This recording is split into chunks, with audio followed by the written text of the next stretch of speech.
राजस्व एवं भूमि सुधार विभाग की तरफ से अभियान चलाया जा रहा है पूरे बिहार में। उसमें से कुछ जिलों जैसे 18 जिलों का जो है सर्वे का काम लगभग पूरा हो गया। बाकी जो जिला बच गया था उसका काम अभी जो है स्टार्ट हो गया है। 1 तारीख से घोषणा हो गया था कि आपके जमीन पे है, जो भी अमीन है वो जाएंगे आपके जमीन पे, उनको जो है कोऑपरेट करिएगा। अगर कुछ भी बाधाएं आती हैं, जैसे कि मान लीजिए कोई झाड़ी है, पेड़ पौधा है, उसको हटाने में मदद करिएगा नापने में जब जाएंगे जमीन पे अमीन। और अगर मान लीजिए कुछ भी आपका क्षति होता है, चाहे उसमें कोई भी फसल हो, उसका आप क्लेम नहीं कर सकते हैं कि मेरे मतलब जो है खेत में ये चलेगा।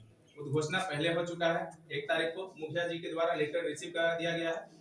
और अब जो है दूसरा प्रक्रिया ये है, आप लोग जो है जितने भी रैयत है, भूधारी है या फिर मालिक जो भी है जमीन के, वो लोग जो है आप अपना दावा कर सकते हैं। किस तरह से दावा करिएगा? एक देखिए ये फॉर्म है, इसको भर करके जो भी जरूरी दस्तावेज अभी हम बताएंगे उनको लगा करके आप जो है अपने अमीन को दीजिएगा, ताकि उससे ये पता चलेगा कि आपके नाम का जमीन है। चाहे वो जमीन मिला हो आपको केवाला में मिला होगा, या फिर उसको जो है खतियानी आपका अधिकार प्राप्त हो, या फिर मान लीजिए कि बंदोबस्ती का होगा, या फिर 1946 से पहले का है तो उस समय पट्टा कटता था, पट्टा का हो, या फिर आपका वसीयतनामा हो, या फिर मान लीजिए कि परवाना पहले का परवाना हो, या फिर आपको कोर्ट से ऑर्डर होकर के मिला है कि ये जमीन आपका है। तो जो भी है उस केस में आपको जो है प्रपत्र भर करके दावा करना होगा, ये खाता संख्या का ये प्लॉट जो है ये मेरा है। और जो भी उसका दस्तावेज होगा हम अभी बताएंगे, कौन सा दस्तावेज अभी लगेगा ये चीज हम बताएंगे। और इसका प्रक्रिया क्या है देखिए बता देते हैं। अभी जो आप लोग स्वघोषणा वाला पत्र भरिएगा, ये जब काम हो जाएगा पूरा, तो फिर जो अमीन है वो आपके ग्राउंड वेरिफिकेशन में जाएंगे। आपके जो भी संबंधित मौजा है, जैसे मंझावा मौजा है, वहां का जो है त्रिसीमाना पहले फिक्स करेंगे। त्रिसीमाना क्या होता है? जहाँ पे 3 गांव का जो है एक पॉइंट होगा, जहाँ पे मिलान बिंदु होगा, उसी को बोलते हैं त्रिसीमाना। उसमें होगा क्या? वहां पर जो है ये मशीन देखिए, यहाँ जो दिख रहा है ये मशीन है, इसका नाम है ETS मशीन। इस बार जो सर्वे होगा ये इसी से होगा। इसको ले जाकर के वहां पर वो पॉइंट को एस्टेब्लिश किया जाएगा अच्छे तरीके से, सही तरीके से। फिर वहां से जो आपके गांव का जो है चारों तरफ से वेरीफाई किया जाएगा बाउंड्री को। जब वो एक बार बाउंड्री वेरिफिकेशन हो जाएगा, इससे होगा क्या? जो आपका गांव है या फिर जो मौजा है उसका पूरा का जो है रकबा पता चल जाएगा, ये 200 बीघा का है या 2000 बीघा का है या फिर एकड़ या फिर डिसमिल, वो गांव का मौजा का जो है रकबा पता चल जाएगा। अब ये जो रकबा है देखिए, आपका जो पर्सनल रकबा है वो बदल सकता है, आप आधा बेच दिए या फिर जितना भी बेच रहे हैं वो कम बेच हो सकता है, लेकिन जो गांव का रकबा है वो कभी नहीं बदलेगा, चाहे इससे पिछला सर्वे हुआ हो चाहे उससे पिछला सर्वे हो। जो राजस्व मौजा है, गांव तो खैर अलग अलग हो जाता है, लेकिन जो राजस्व मौजा है उसका रकबा फिक्स रहेगा। चाहे 2 बार सर्वे हुआ, पिछले बार से मिलान होगा, अभी होगा, फिर आगे भी होगा, वो फिक्स रहेगा। उससे क्या होगा कि फिर जो आपका जो है जो भी है जमीन है पार्टिकुलर, उसको जब वेरीफाई करेंगे, हमको सबका जमीन का जो दावा आप करिएगा, मेरा इतना डिसमिल है, मेरा इतना है, कुछ बिहार सरकार का है तो बिहार सरकार वाला जमीन का क्या होगा, हमको जो है सीओ साहब देंगे उसका ब्यौरा, बिहार सरकार का जमीन कितना डिसमिल। जब उस सबको कैलकुलेट करेंगे, जितना आपका गांव का रकबा होगा वो मिलान होना चाहिए, मिलना चाहिए उतना। अगर ज्यादा हो रहा तो मतलब हम समझेंगे कोई ज्यादा दावा किए, या कम हो रहा तो मतलब कुछ ना कुछ कारण रहा होगा।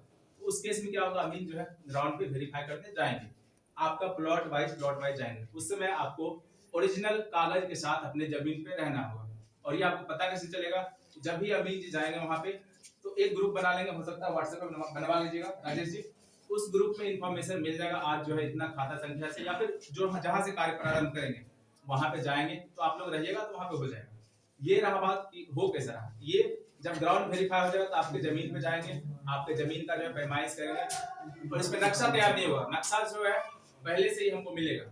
हवाई सर्वेक्षण हो गया है, पहले हो चुका है, ड्रोन से या फिर हवाई जहाज से, वो जो है हेलीकॉप्टर से सर्वे हो चुका है, फोटो खिंचा करके एक मैप तैयार हुआ है। अब उस मैप को हमको बस इतना करना है, मिलान करना है कि जो जमीन में दिख रहा है क्या वो अभी भी वैसा है कि नहीं है। अगर नहीं है, मान लीजिए एक जमीन है 10 डिसमिल का जमीन है, पूरा प्लॉट वैसे ही है, अगर उसमें 4 भाई हैं और चारों भाई चाह है बंटवारा हो या फिर पहले ही बंटवारा कर दिया, तो वो जमीन तो सिंगल दिख रहा है, मैप में भी सिंगल है। मैप में क्या होगा, उसको हम लोग बांटने का काम करेंगे।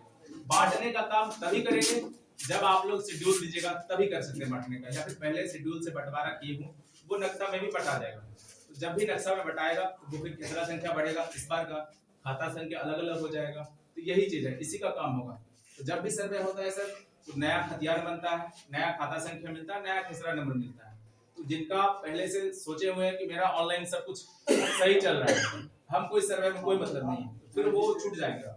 जिनका ठीक चल रहा है सब कुछ, या फिर जिनका नहीं भी है, सारा व्यक्ति को हर एक सिंगल पर्सन को आपको भाग लेना पड़ेगा आपको इस सर्वे में। आप अपने फॉर्म को भर करके दावा हर एक जमीन के लिए कीजिएगा, चाहे वो ऑनलाइन हो, चाहे फिर पहले का हो, चाहे फिर कुछ दिक्कत हो। आप लोग अपना दावा करेंगे प्रपत्र को भर करके, उसके साथ जो जरूरी दस्तावेज उसको लगा करके, तो फिर हम लोग आपका काम करेंगे। ये चीज है। फिर लास्ट में जो है ड्राफ्ट बनेगा, खतियान ड्राफ्ट। उसमें फिर अपना रिजल्ट देखिएगा आप लोग कि आपका जो जमीन था, चाहे 4 डिसमिल था, 4 डिसमिल का खतियान हमको मिला कि नहीं मिला, वो आप देखिएगा। अगर उसमें एरर या फिर त्रुटि पाया जाता है, उस केस में जो है आप प्रपत्र 8 के माध्यम से आप जो है दावा आपत्ति का कर सकते हैं। कहां? जहां भी आपका शिविर रहेगा। अभी जो शिविर है फिलहाल, वो आपका गहरपुर पंचायत सरकार भवन में बनाया गया है। वहां हमारे जो 2 कानूनगो सर है, मैडम है, वो रहेंगी। आपके पंचायत के जो भी कंसर्न अमीन रहेंगे वो भी रहेंगे, और जो वहां के जो शिविर प्रभारी महोदय है वो भी रहेंगे। उनके समक्ष जो है आप अपना आपत्ति दायर करिएगा, फिर से उसको सुधार किया जा सकता है। ये चीज है, ये पूरा प्रोसेस है। खतियान तैयार होगा, इस नया नक्शा बनेगा, इस पूरे मौजे का या फिर कहिए तो गया का ही बनेगा पूरा। ये प्रोसेस था। अब आपको क्या करना है? आपको करना है, सुनिए 1 मिनट करना है। तो जहां तक हमको पता चला है, जो भी हमारे जो है बंदोबस्त कार्यालय से आए थे अधिकारी, वो जो है अपना चेक किए तो 2 है। इसको भरने का काम बता देते हैं। पहला में लिखा हुआ है, पहले ऊपर में है आपका राजस्व ग्राम, जिस भी मौजा में आपका जमीन पड़ता है आप उसका नाम भरेंगे। दूसरा में लिखा हुआ उसका थाना नंबर। थाना नंबर आपको पता होगा, अगर नहीं पता होगा मुखिया जी से पता कर लीजिएगा, इनको पता है।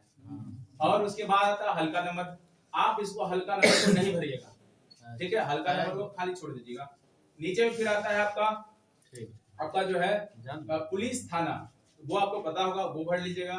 फिर ब्लॉक आता है, जिसको अंचल बोलते हैं हिंदी में, वो भर लीजिएगा। फिर लास्ट में आता है आपका जिला, तो वो भर लीजिएगा।